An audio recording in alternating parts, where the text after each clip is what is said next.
ஆண்டவருக்குள் பிரியமான இறை உறவுகள் அனைவருக்கும் ஆண்டவராகிய இயேசு கிறிஸ்துவின் இனிய திருப்பெயரில் அன்பின் தோத்திரம்.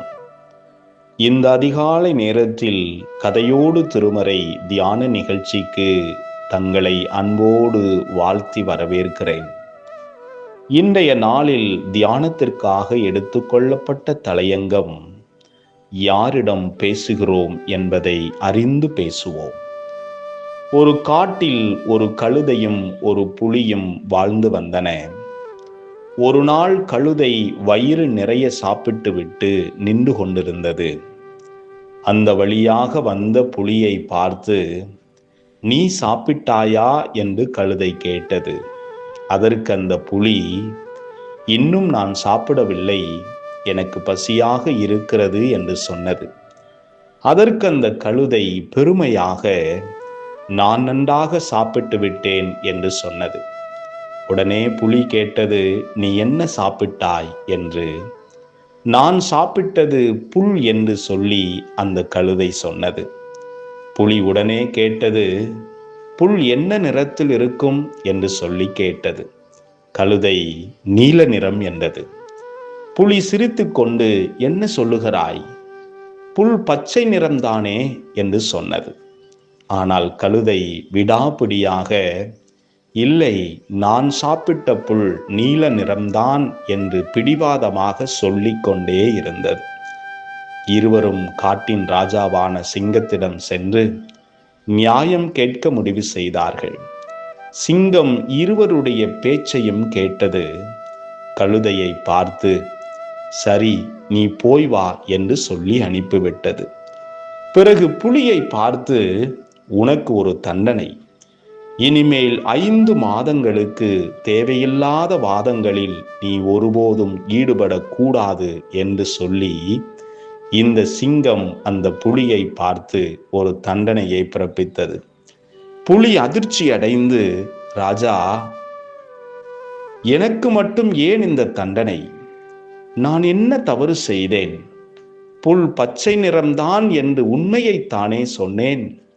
தவறாக சொன்னது அந்த கழுதைதானே" என்று கேட்டது. அப்போது சிங்கம் சொன்னது, "புல் பச்சை நிறம்தான் என்பது எனக்கும் தெரியும், உனக்கும் தெரியும்.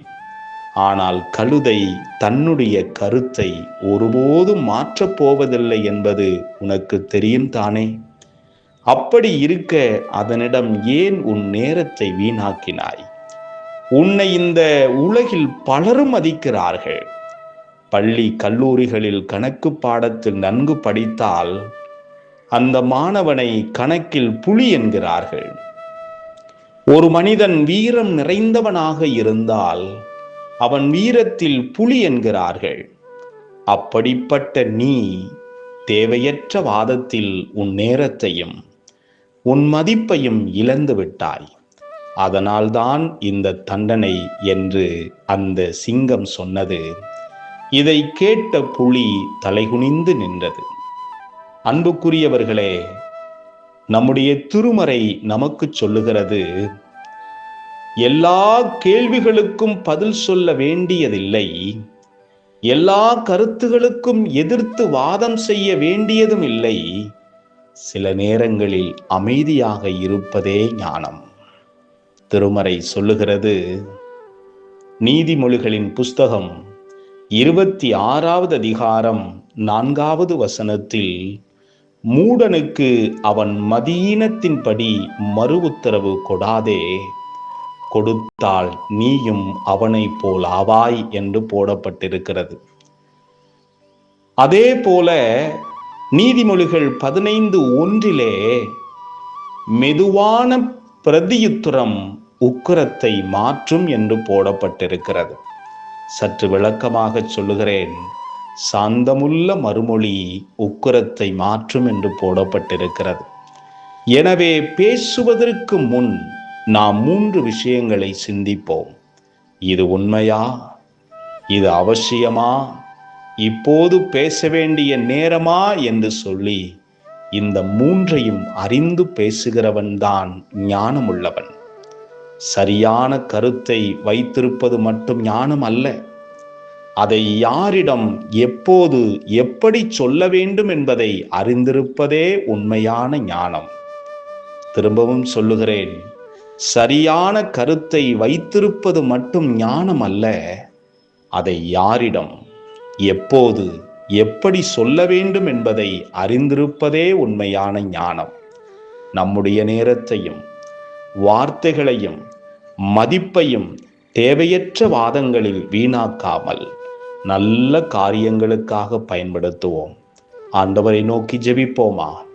அன்பின் ஆண்டவரே, எப்போது பேச வேண்டும், எப்போது அமைதியாக இருக்க வேண்டும் என்பதை அறியும் ஞானத்தை எங்களுக்கு நீர் தாரும்.